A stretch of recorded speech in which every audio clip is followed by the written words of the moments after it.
Olá, amigos, boa noite a todos, que Deus abençoe a todos. Desde já, agradeço a participação de todos vocês em mais uma live, como nós estamos fazendo todas as quintas-feiras, e cada quinta-feira um tema diferente, que tem ajudado a muita gente.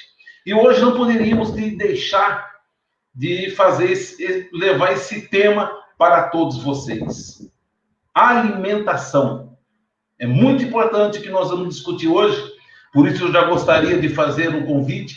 Você pode participar conosco, falando seu nome, se você quiser dizer a sua cidade, é muito importante para que a gente possa saber aonde nós estamos chegando para poder ajudar as pessoas. Saúde e imunidade. A importância da alimentação saudável durante a pandemia. A pandemia afetou diretamente a nossa alimentação. Em cima da hora, nós tivemos que fazer mudanças para conseguir fazer as 3 refeições em casa: café, almoço e janta. Isso afetou a rotina, principalmente de quem estava acostumado a comer no trabalho ou na rua. Muitas pessoas conseguiram mudar para melhor os hábitos alimentares dentro de casa, mas outras passaram a comer mais alimentos industrializados, comidas prontas e ricas em gorduras. Além disso, tem o fator psicológico. A comida passou a ser um remédio para diminuir a ansiedade e o medo nesta pandemia. E isso pode colocar em risco a saúde de muitas pessoas. Para nos esclarecer mais sobre esse assunto, eu convidei 3 profissionais de diferentes áreas para participar comigo desta live.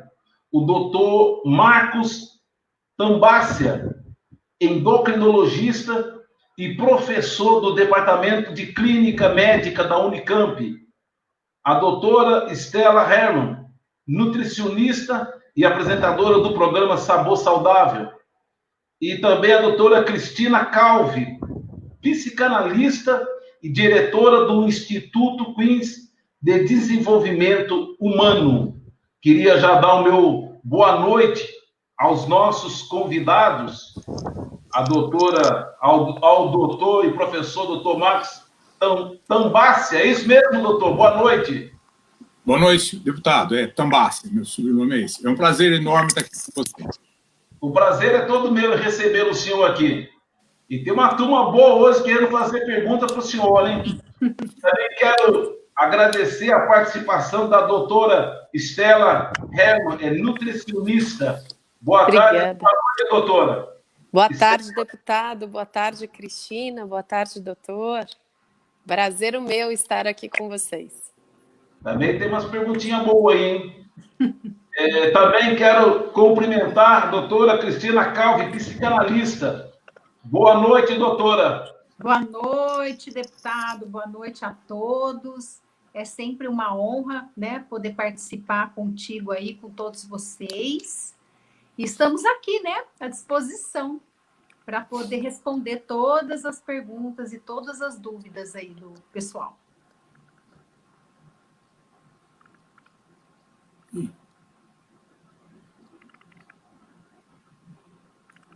Eu não estou ouvindo. Deputado está sem microfone. Deputado ficou sem microfone, sem áudio. Agora sim. Aqui, ó. Comer mal pode diminuir a imunidade, doutor Marcos? Comer mal pode diminuir a imunidade? Olha, depende do que a gente considera como comer mal. Vamos fazer um pequeno esclarecimento sobre isso. A alimentação saudável, estou aqui 2 especialistas no assunto participando comigo, óbvio que ela é importante em qualquer aspecto, não só do ponto de vista da imunidade. Tem uma série de doenças, quase todas as doenças estão relacionadas também a hábitos errados alimentares. A gente sabe que a gente tem que manter uma boa alimentação, não só por causa do alimento em si, mas principalmente por causa do peso ideal do indivíduo. Nós sabemos que existe uma relação direta entre obesidade e mortalidade. Quanto mais obeso é o indivíduo, maior a chance que ele tem de ter várias doenças. E, inclusive, aqui com relação a essa pandemia que nós estamos vivenciando, já existem trabalhos mostrando que tem uma relação direta entre o peso do paciente acometido pelo Covid-19 e a chance que ele tem de evoluir mal frente a essa infecção. Quanto mais obeso é o indivíduo, maior é o risco que ele tem de ter uma evolução ruim. Então, isso só para mostrar quão é importante se manter o peso ideal. Outra doença que está muito relacionada com a alimentação é o próprio diabetes. Nós sabemos que o paciente que tem diabetes tem que manter uma alimentação equilibrada, manter um peso ideal, manter uma boa atividade física. Todos esses aspectos estão relacionados com várias doenças, entre elas, inclusive, o aspecto imunológico. Nós sabemos que o sistema de defesa, frente a qualquer processo de infecção, isso é norteado por princípios de uma boa nutrição. Então, obviamente, se o indivíduo está mal alimentado ou mal nutrido, a chance que ele tem de ter uma evolução pior do ponto de vista de doenças imunológicas é muito grande. Doutora Estela. Bom, o que o doutor Marcos falou de uma forma bem pontual, né? O sistema imunológico, na realidade, as pessoas agora, muitas perguntam o que faz para melhorar o sistema imunológico. Entre outras palavras, diariamente você deve se alimentar bem. Constantemente você deve ter um hábito, um estilo de vida saudável. Não é só a alimentação. Então, a gente tem 7 pontos importantes que são determinantes para a qualidade de vida. Então, o primeiro, a hidratação. A gente deve se hidratar ao longo do dia, beber água constantemente. Não é, fiquei com sede, aí eu vou lembrar de beber água. Vários processos do nosso corpo dependem da água. Então, é fundamental que a nossa hidratação acompanhe ao longo do dia, 24 horas. Então, a gente dorme de 8 a 10 horas, 8, 7 horas. Você acordou, a cada 2 horas, pelo menos, você deve beber 100, 150 ml de água, 200 ml de água. E não beber água só no final do dia. Então, a hidratação é uma delas, que é importante, inclusive, para o nosso intestino, para a nossa pele, para a quantidade de suor que a gente vai ter, a nossa temperatura corporal precisa disso. Mulherada que quer ter menos celulite, então a água é importante também para isso, para o nosso intestino ser saudável, para você ter um intestino que funciona diariamente, que é uma outra coisa que a gente precisa ter. Então, é a hidratação constante. Além disso, o intestino saudável, você deve ir ao banheiro todos os dias, fazer o número 2. Sim, a gente deve ter um intestino que funciona numa textura normal, sem esforço, sem nenhum tipo de remédio para que você possa ir e simplesmente a hidratação constante associada a uma boa alimentação. Além disso, então, já falei duas coisas. Aí vem o sono suficiente, então a gente deve ter uma boa quantidade de sono. Crianças devem dormir de 8 a 10 horas por noite, pelo menos, porque durante o sono é o período em que existe o crescimento da criança, do adolescente. Então, é importante, principalmente para o cérebro, para o seu organismo, a gente já precisa, sim, ter uma boa noite de sono para você ter uma regeneração celular e, principalmente, para as crianças que estão aí em plena multiplicação celular. Outra coisa, que aí entra também a doutora Cristina, é no estresse. Então, nós precisamos ter uma válvula de escape. Nós precisamos ter o nosso cérebro, a nossa consciência, a nossa mente tranquila. Porque quanto maior o nível de estresse, a gente tem um cortisol, um hormônio altíssimo que dificulta vários processos no nosso corpo. Então, é importante que a gente tenha uma válvula de escape. Seja ela fé, seja ela fazer uma terapia, seja ela fazer um yoga, fazer algum tricô, algum artesanato, alguma coisa que te traga prazer, alguma coisa que você seja feliz. É importante a gente ter, assim, a nossa parte do quociente emocional em ordem. Além disso, a alimentação saudável, que aí entra a nutricionista. Então, constantemente você deve se alimentar várias vezes ao longo do dia, com o alimento correto, preferencialmente mais alimentos naturais do que industrializados, fracionar a sua alimentação, Tudo deve ser de acordo com você, com a sua necessidade. Então, somos bioquimicamente diferentes. Uma dieta não pode servir para todo mundo. Cada um tem uma necessidade, cada um tem um estilo de vida, um ritmo de vida.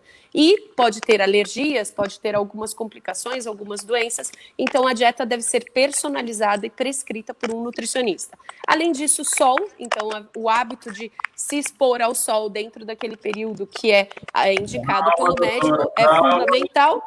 E calma, doutora, é só no momento... atividade física. Então, são 7 coisas que são fundamentais.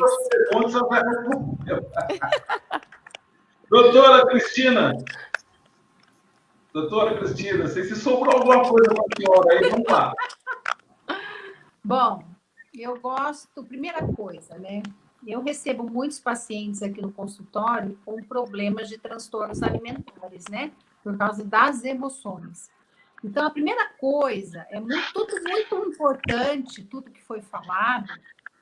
A gente, na verdade, nós sabemos tudo o que nós temos que fazer. Mas o ser humano ele tem uma dificuldade muito grande de colocar em prática a teoria que ele sabe. Porque hoje a mídia, ela fala o tempo todo, né? De alimentação saudável, de atividade física. Então, todo mundo está muito careca de saber tudo isso. Mas existe uma coisa que o ser humano precisa tomar, que é uma decisão. Eu quero. Então, o nosso cérebro, ele funciona dessa maneira. Você tem que enviar para ele aquilo que você quer. Você manda. Não é o seu coração, é o seu cérebro, né? Então, eu pergunto muito para o meu paciente assim, você quer uma mudança? Não, eu quero. Então, se você tomou uma decisão, daqui para frente você vai ter que se sacrificar. Então, é decisão versus sacrifício. Porque não adianta você querer mudar se você não mudar a sua mente. Você tem que mudar aqui, né? Aqui em primeiro lugar. Porque o que pode acontecer? Ele vai no Dr. Marcos, né? O Dr. Marcos vai passar para ele toda uma orientação que ele tem que fazer, bonitinho, olha, né? Às vezes até tomar alguma medicação para ajudar, né? Uma coisa natural, ok. Depois ele vai passar por uma nutricionista, então ele vai ter tudo na mão dele. Mas se ele não mudar a mente dele, o emocional dele, e não ter uma válvula de escape, que é a comida, porque a maioria das pessoas que tem ansiedade, que hoje, com essa pandemia toda, principalmente ficando dentro de casa, o que a pessoa vai fazer? Ela vai comer. O que eu vou fazer? Eu vou cozinhar. Eu vou isso, eu vou aquilo. Então, ela vai direcionar todo o estresse dela para a comida. Só mais um pedaço. Só hoje. Isso aqui não vai me engordar. E aí chega uma hora que ela perde o controle. O vício da comida é como se fosse qualquer outro vício, né? O vício da droga, o vício do álcool, o vício de compra, o consumismo é um vício. E ele tem que ser tratado, porque é uma compulsão. Então, se a pessoa não mudar a mente dela e não tomar uma decisão e se sacrificar para aquilo que ela quer, infelizmente, ele pode até conseguir emagrecer, mas depois ele vai voltar, né, a engordar de novo, vai começar eu vou só hoje, né? Só um pedacinho, né? Só hoje, só um pedacinho. É o efeito sanfona, né? E aí, na hora que ele vê, ele já voltou tudo ao normal. Então, eu comparo muito isso com qualquer outro tipo de vício. Então, principalmente em tempos de pandemia, porque o medo vem alastrando, né? A depressão, né? O paciente começa com uma crise de ansiedade, come compulsivamente, aí depois ele começa a entrar em depressão, ou ele vai comer demais ou vai comer de menos. Então, existem vários fatores, sim, que tem que ser cuidado.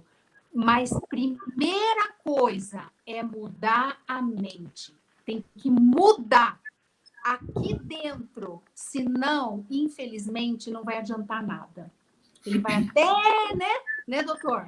Vai até conseguir alguma coisa, mas depois ele vai voltar novamente. Por isso que é um processo longo e doloroso, né?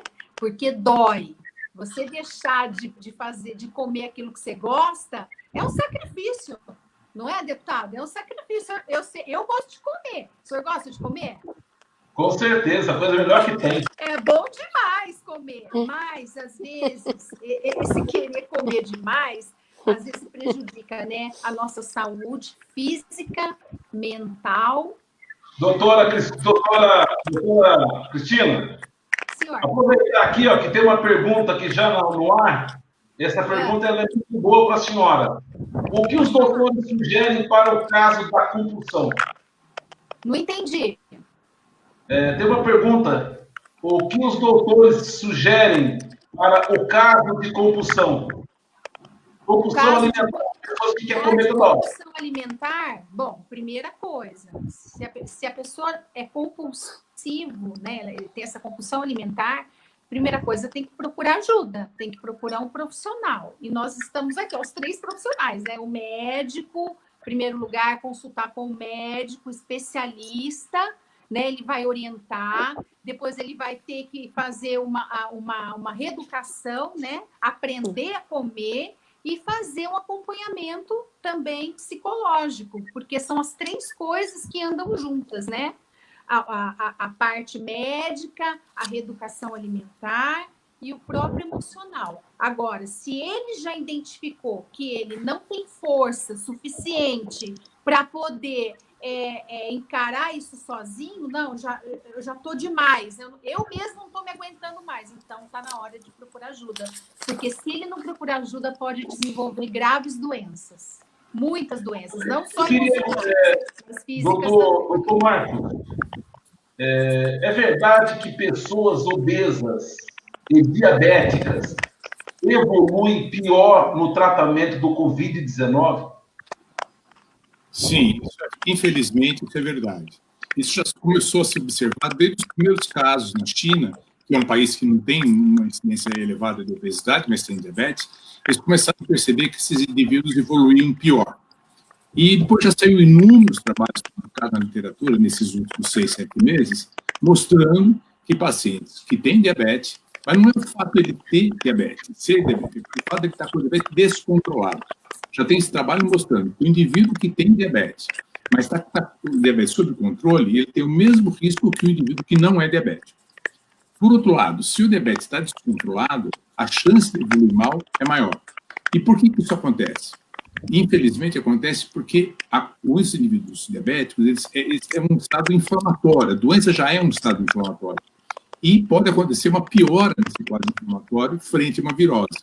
E esse vírus não é um vírus simples, é um vírus muito complexo, leva um grande quadro de inflamatório, principalmente começa com o pulmão, e isso leva a um estado generalizado de inflamação e que acaba evoluindo mal, insuficiência respiratória, precisa ir para a UTI, e muitas vezes acaba, infelizmente, morrendo. Então, pacientes diabéticos têm uma evolução pior. E pacientes obesos, você vê essas 2 situações, tanto diabetes como obesidade, estão relacionados com a alimentação. E a obesidade também. O indivíduo que é obeso, ele tem uma diminuição da expansibilidade do tórax. Então, do ponto de vista respiratório, o indivíduo obeso já respira pior. Então, a oxigenação dele é pior. E essa doença é uma doença que afeta inicialmente o pulmão. Então, o indivíduo vai começar a fazer uma diminuição da oxigenação por causa da diminuição da mobilidade torácica. Além disso, ele tem o processo inflamatório e, além disso, os indivíduos obesos e os diabéticos, quando são infectados, a gente chama de carga viral, quer dizer, a quantidade de vírus que entra no organismo é muito maior do que a dos indivíduos que estão com peso estável e que não são diabéticos. É por isso que essa evolução é pior. Muito bem. Eu queria fazer uma pergunta agora para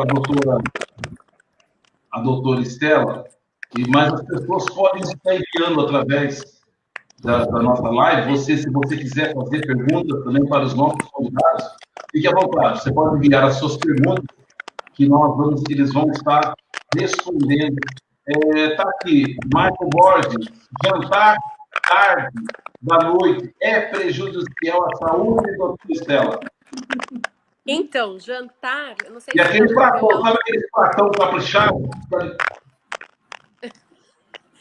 Tudo depende, né? Aquela história. Se você é notívago e você dorme mais tarde, então o seu jantar pode ser um pouco mais tarde. Agora, o ideal é que você consuma uma quantidade de alimento que seja satisfatória, mas não em excesso, para você não ter o problema de refluxo, para você não ter uma péssima digestão. Então, isso tudo vai influenciar diretamente como que você vai processar esse alimento. Eu, como nutricionista, não prescrevo jantar até às 6 horas da tarde, 8 horas da noite. Não. Tudo depende do seu dia a dia. Por exemplo, eu tenho um paciente que é caminhoneiro. Ele acorda 4 horas da manhã e o almoço dele é às 10 horas da manhã, 11 horas da manhã. O jantar dele é um pouco mais cedo, mas eu tenho os pacientes que acordam mais tarde, que são notívagos, que têm o hábito de ficar à noite, às vezes emendam faculdade com pós-graduação e por aí vai. Então, é aquela história, outros cursos, então você tem que respeitar a sua individualidade. Muito bem. E aproveitando que a senhora já está aqui conosco falando, chegou uma pergunta aqui para a senhora, a senhora já respondeu sobre a janta. Como a pessoa deve se alimentar para ter um bom sistema imunológico? Para mim? Isso. Então, para você ter um bom sistema imunológico, o ideal é que você fracione a sua alimentação. Então, quanto mais fracionado for, é melhor. Principalmente se você conseguir ingerir um alimento rico em vitamina C.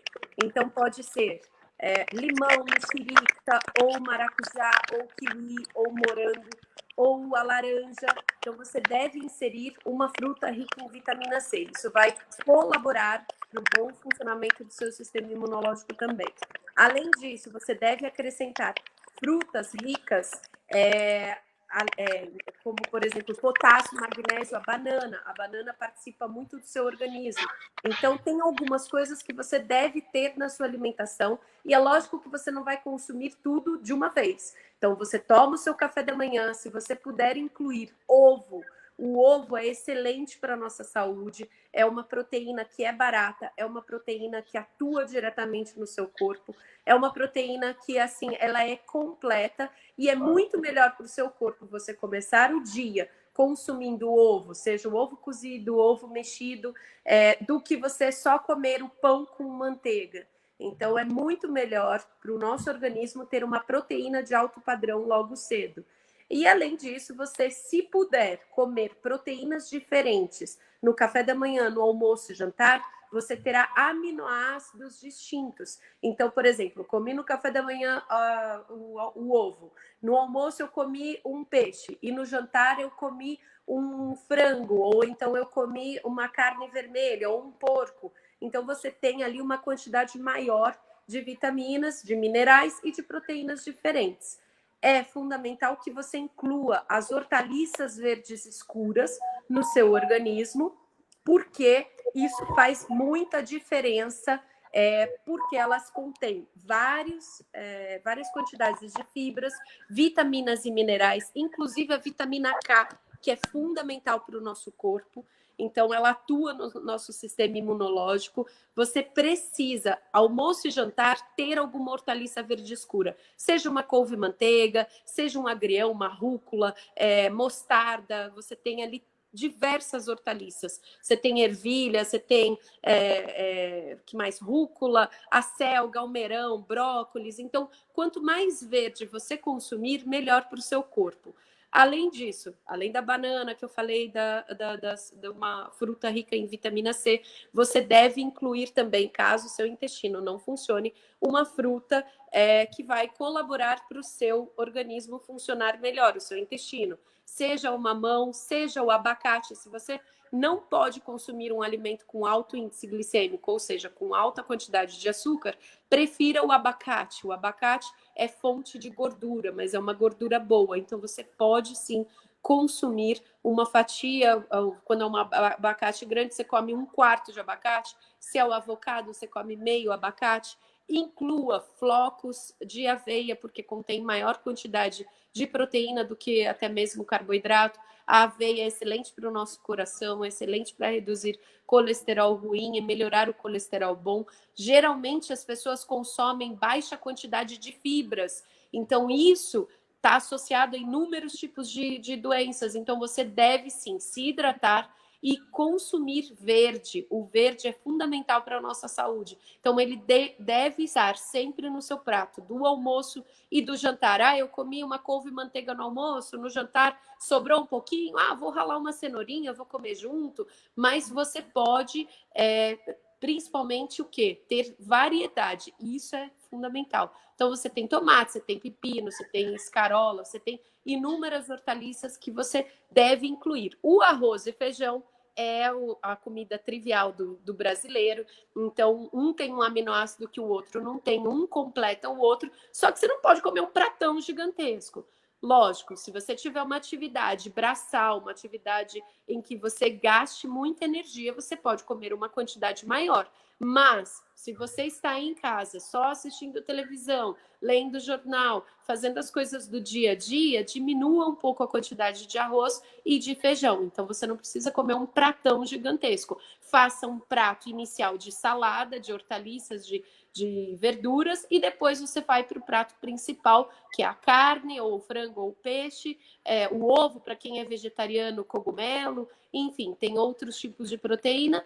Aí você coloca o seu arroz e feijão e uma verdura cozida. Então, é impressionante a diferença que dá no organismo quando você diariamente faz o correto. Então, constantemente, quando você se alimenta várias vezes ao longo do dia, você tem uma resposta muito melhor.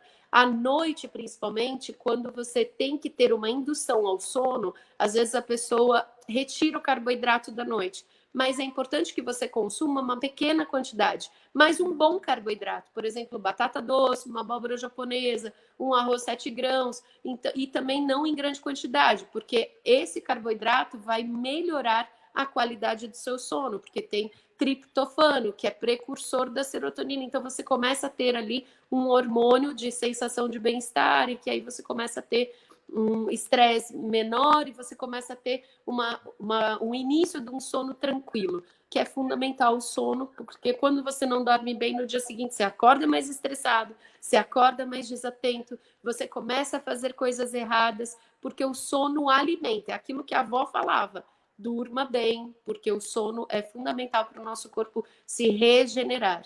Então, é todo um conjunto de coisas. O fato de você ir ao médico é essencial à nossa saúde. O check-up médico é uma coisa que deve existir sempre. As pessoas têm medo de ir ao médico. Não tem que ter medo, porque quanto antes você vai ao médico, mais cedo, precocemente, você descobre alguma coisa. E a chance de cura é muito maior.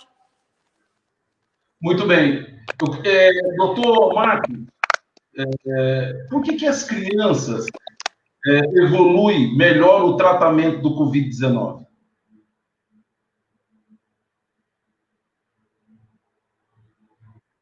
Primeiro, a gente tem que entender como é que o vírus entra no organismo. O vírus entra, as pessoas inalam, e na árvore respiratória, na orofaringe, no nariz, existe uma enzima chamada enzima conversora da angiotensina 2, é uma enzima normal, todo mundo tem. Só que o vírus entra por ela, é a porta de entrada para o vírus entrar. Só que em criança pequenininha já foi mostrado que elas não têm essa enzima. Essa enzima vai aparecer na medida que o indivíduo vai ficando mais velho. E quanto mais idoso o indivíduo, maior a carga, a quantidade dessa enzima. Por isso que os indivíduos idosos também têm uma evolução pior, porque entra uma quantidade muito grande de vírus. E nas crianças pequenininhas, menos de 10 anos de idade, por exemplo, é muito difícil uma criança pequena ser contaminada e ter uma evolução ruim pelo Covid, a não ser que ela tenha uma doença, uma criança pequena, mas com alguma doença, doença do coração, qualquer outro tipo de doença que faz com que ela seja suscetível. Mas uma criança normal, pelo fato dela ser pequena, ela tem menos a enzima que a porta de entrada para o vírus, por isso que elas são protegidas. Muito bem. E doutora Cristina, Doutora Cristina, nós estamos falando sobre alimentação, sobre as pessoas idosas, o que pode comer, o que não pode comer, mas também eu queria saber com a senhora qual é a relação entre a alimentação e as nossas emoções. Há um relacionamento aí entre a alimentação e as nossas emoções? Com certeza. As nossas emoções estão ligadas àquilo que comemos, sem dúvida nenhuma. Então, se nós não estamos bem emocionalmente, com certeza a gente vai comer mais, a maioria das pessoas. Claro que existem algumas exceções que não comem, né? Está abalada emocionalmente, acaba não comendo, mas é a minoria. Mas a maioria das pessoas comem, porque ela vai ali tentar saciar aquela dor que ela está sentindo, principalmente alimentos gordurosos, chocolate, o carboidrato em geral. Isso nos deixa mais tranquilo, mais calmo, momentaneamente. É só naquele momento, mas depois, né, vai voltar de novo aquela sensação e aquele sentimento que a pessoa não está bem naquele momento. Então, a gente tem que tomar muito cuidado, porque tem, sim, essa relação entre a emoção. Principalmente as pessoas hoje, né, confinadas, mediante a toda essa pandemia que está aí, e as pessoas ficam mais ansiosas, né? A gente não sabe o que está por vir. Então, inclusive, eu tenho até casos de pacientes que estavam bem emocionalmente, né? Por exemplo, pessoas que têm a síndrome do pânico, né? Que têm medo, estavam controladas e, de repente, retrocedeu, né? Tudo de novo. Voltou a comer mais, voltou a ficar com medo, voltou a ter pânico. Então, aí começaram as crises. Então, a relação existe sim. Então, temos que tomar cuidado. E falando em emoções, doutora, uma outra que já chegou aqui para a senhora também, quais são as consequências dos transtornos emocionais em tempos de pandemia?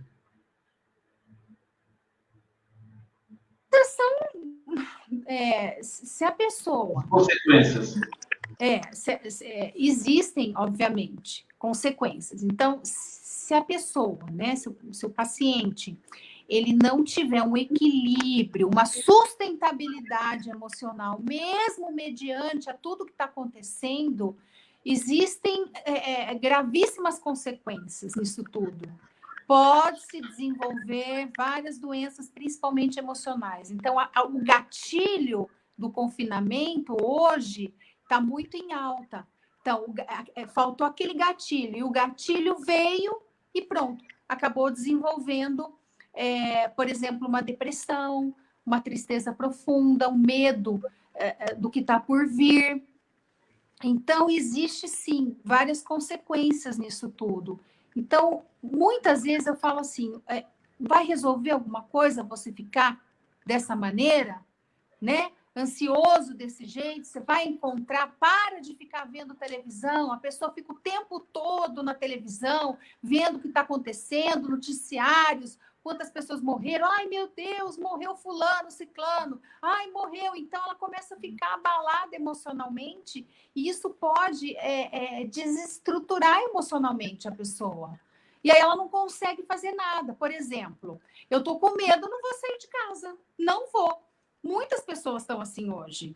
Ai, eu não vou sair. Ai, meu Deus, já pensou se eu vou ali na esquina, se eu vou ali na padaria, ai, eu mexo, não sei. Então, começou a paranoia também. Toda hora, né? Assim, lógico, a gente tem que tomar cuidado, a gente tem que, né, ter precaver de tudo isso. Mas acaba tendo uma neurose, né? Ficando neurótica, porque todos nós, seres humanos, somos neuróticos. Mas a neurose acaba, né, doutor? Somos todos neuróticos, né? Pois não, doutor, pode falar. Pode falar, doutor. Resposta da Cristina, eu queria só fazer uma visão aqui sobre esse problema que a gente tem vivido bastante frequente. Por que a gente come? As pessoas comem, não é para sobreviver. a comida é um prazer para o homem, para a pessoa. A gente está acostumado, desde pequenininho, a associar comida com coisas agradáveis, tipo o Natal. O Natal deve ter sido uma festa religiosa na época, mas hoje em dia é uma festa comercial e gastronômica. A gente come no aniversário, no Dia das Mães. Sabe o que é Dia das Mães? Eu digo que a coitada passa na cozinha fazendo a comida que os filhos gostam.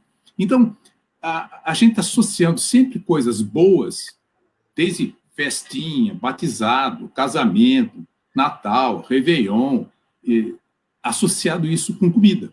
Então, e a gente associa a fome com medo, com dor, com sofrimento. Você imagina a pobreza, ver os países pobres, as pessoas morrendo de inanição, dá uma ideia muito ruim. Então, tem que comer com bem-estar e não comer como problema. Como a gente precisa sempre de coisas boas, a gente procura as coisas boas na vida. Você não procura amizade das pessoas que você não gosta. Você procura amizade das pessoas que você gosta. Então, numa situação em que aumenta muito a ansiedade, isso não só por causa da pandemia, qualquer situação afetiva que você fica muito preocupado, você acaba dando um prêmio para você mesmo. Não, eu mereço. Pelo fato de aguentar esse problema, essa chateação, ficar trancado dentro de casa, não poder sair, não poder ir ver meus amigos, não poder abraçar minha mãe, eu estou preso dentro de casa. Então, eu mereço, pelo fato de ter um bom comportamento, de suportar isso, e fazer alguma coisa gostosa para mim mesmo, que é comida. Então, acaba aumentando muito a chance de fazer. As pessoas ficam inventando. Acho que nunca se fez tanto pão em casa como atualmente, porque as pessoas ficam em casa, não tem o que fazer. Ficam eu que o diga. Nós temos perguntas, Carlos. Vamos colocar as perguntas no ar aqui para os nossos convidados. Doutora Cristina, por que sempre o doce tem uma relação maior com a questão emocional, como o chocolate e entre outros? Fique à vontade para a doutora Estela, doutor, fique à vontade. Doutora Cristina, eu acho que mencionou o seu nome. A doutora Estela acho que vai poder responder isso melhor. Eu, como a parte emocional, eu posso dizer que é o que dá prazer, né? É a comida gostosa. É o doce que vai abaixar os níveis, né? E você vai ficar mais calma. E o carboidrato. Não é isso, Estela? Então, a maioria das pessoas procura o doce, procura o alimento que é mais...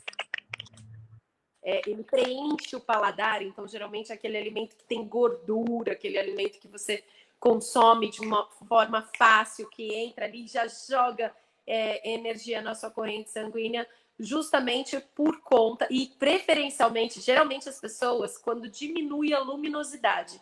Então, por exemplo, quando é 6 horas, 5h30, 5 horas da tarde, começou a diminuir a quantidade de luz, a nossa serotonina começa a diminuir consequentemente. E aí você tem uma necessidade fisiológica de repor isso. Lógico, além disso, então, por exemplo, como que a gente diminui esse impacto? Fracionando a sua alimentação, incluindo lá pelas 3h30, 4 horas da tarde, algum alimento fonte de energia, mais uma energia boa, uma quantidade de gordura boa e rico em fibras. Por exemplo, as oleaginosas. Então, amendoim, amêndoa, castanha, avelã, o amendoim, castanha de caju, castanha do Pará, castanha... Tem inúmeras castanhas por aí que você pode consumir. Lógico que numa quantidade pequena. Isso colabora com o seu equilíbrio corporal, além disso, a sua hidratação. E aí diminui esse impacto. Outra coisa também que preenche, por exemplo, eu preciso muito comer alguma coisa. Então, corta uma banana, faz uma banana assada, uma banana na frigideira. Então, ela vai te trazer benefícios também. Coloca um pouquinho de canela e aí você não engorda. Então, procurar ou uma maçã ou uma pera. Coloca uma granola em cima, sem açúcar, porque faz aquele...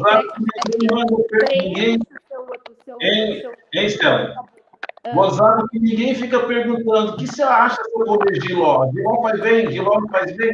Ninguém pergunta. Não. Ninguém. Só querem saber de mel, de maçã, de castanha. E giló? Giló combate problemas emocionais? Sim. Giló combate todos os problemas emocionais. Pode comer giló. Consuma giló quiabo todos os dias, quando você tiver fome. você vai emagrecer, que é uma maravilha. Mas Doutor, as pessoas também têm uma deficiência química de minerais. E aí, fazendo um check-up médico, você consegue verificar a quantidade de zinco, de magnésio, e há uma parte hormonal também que pode ter aí uma influência nessa necessidade de comer alguma coisa doce. Além, lógico, dessas da parte psicológica, alguma coisa assim, que dê prazer. Ouvindo a resposta da Estela, eu lembro que eu li um artigo que eu achei bastante interessante e gostaria de compartilhar com vocês. Nos países nórdicos, tipo Finlândia, Noruega, Dinamarca, Suécia, que você tem inverno prolongado, pela diminuição da exposição ao sol, como disse a Estela, existe uma alta incidência de depressão sazonal, com incidência de suicídio. As pessoas no inverno prolongado, pela diminuição da luz solar, acabam tendo quadro depressivo com grande chance de suicídio. Foi feito um estudo que eles foram ver, e as pessoas que não suicidam, o que eles fazem para suportar o inverno? Sabe o que eles fazem? Comem chocolate. Essa é a história. E daí foram analisar por quê. O chocolate, principalmente o chocolate escuro, ele aumenta a serotonina. Então, aquela fecha mais ou menos com o que a Estela falou. Quer dizer, a hora que você come o chocolate, o que seja, acaba aumentando um hormônio, uma substância que nos traz uma sensação de bem-estar, que é a serotonina, que desapareceu por causa do inverno prolongado. E a gente vê isso em outras situações agora. Nós não estamos no inverno prolongado, muito pelo contrário, estamos num calor tremendo. Mas a serotonina sempre faz um bem para todo mundo. Doutor Marcos, aproveitando, o que é testado de citocinas e o que isso tem a ver com a obesidade e a piora na evolução do Covid? Quando você tem qualquer processo inflamatório, pode ser uma doença viral ou bacteriana, o organismo se defende contra o vírus, por exemplo, produzindo citocinas, que são substâncias, são quase hormônios, que vão tentar destruir o vírus. Eles preparam uma resposta inflamatória para acabar matando aquele inimigo que está entrando na gente. Só que, em algumas situações, essa quantidade de citocina é tão grande, que começa a ter um efeito colateral. Isso nós chamamos de tempestade de citocina. É por isso que os pacientes vão para a UTI, por isso que precisam tomar grande quantidade de corticoide, dexametasona, para poder diminuir a quantidade de citocina. Então, essa citocina que está aumentada, ela está mais aumentada nos indivíduos obesos. Os indivíduos obesos respondem pior às infecções, produzindo muita citocina. E isso acaba tentando matar o vírus, mas acaba destruindo partes importantes do nosso corpo, como o próprio coração, que acaba sofrendo muito na tempestade de citocinas. Não sei se consegui me explicar. As emoções influenciam na escolha do que comer e quanto comer? Cristina? Oi? Repete para mim. As emoções influenciam na escolha de comer e a quantidade de comida? É aquilo que a doutora Estela falou, né? Influencia, né? As emoções, logicamente, vão influenciar naquilo que você vai comer, é o paladar. Se está mais ansiosa, principalmente nós mulheres, a gente vai optar para sabores mais doces, né? Então, comendo mais doce, o nível de cortisol vai subir e aí você vai ficar melhor, você vai ficar menos ansiosa. Então, ele influencia, sim, com certeza. Os alimentos gordurosos, como ela mesma falou, que tem sabor, que é gostoso. Então, nos dá a sensação de bem-estar. Muito bem, nós estamos chegando ao final da nossa live, mas antes da gente encerrar, eu gostaria de fazer a última pergunta para a Estela. O que fazer para ter um estilo de vida mais saudável? Como? O que fazer para ter um estilo de vida mais saudável? O estilo de vida mais saudável eu fiz já na primeira coisa. Então, a gente precisa de 7 patamares. Alimentação equilibrada, bem distribuída ao longo do dia, prescrita, se possível, por um nutricionista. Então, assim, não copie dieta da internet, consulte um profissional. pode entrar no meu Instagram, @dieta-da-NutriChef, lá eu coloco inúmeras informações, eu ensino a forma correta de preparo dos alimentos, que é outra coisa muito importante. Para você ter ideia, deputado, um vidro de óleo, o correto para uma família de 4 a 6 pessoas é durar de 2 a 3 meses. As pessoas consomem 1 vidro de óleo por semana na casa. Então, são certas técnicas que eu ensino a retirar essa quantidade excessiva de óleo que não faz bem para a nossa saúde. Então, além de você ter um alimento bom, um alimento natural, preferir, né, sempre os alimentos mais naturais, aqueles temperos das avós. Então, você usa salsinha, coentro, cebolinha, o alho poró, a cebola. Em vez do Você deve priorizar. em vez do óleo, aí essa pergunta tanto serve para você como para o doutor Marcos. Em vez do óleo, pode ser aquela banha de porco para cozinhar? Banha de porco é melhor, mas também depende na quantidade que você vai utilizar.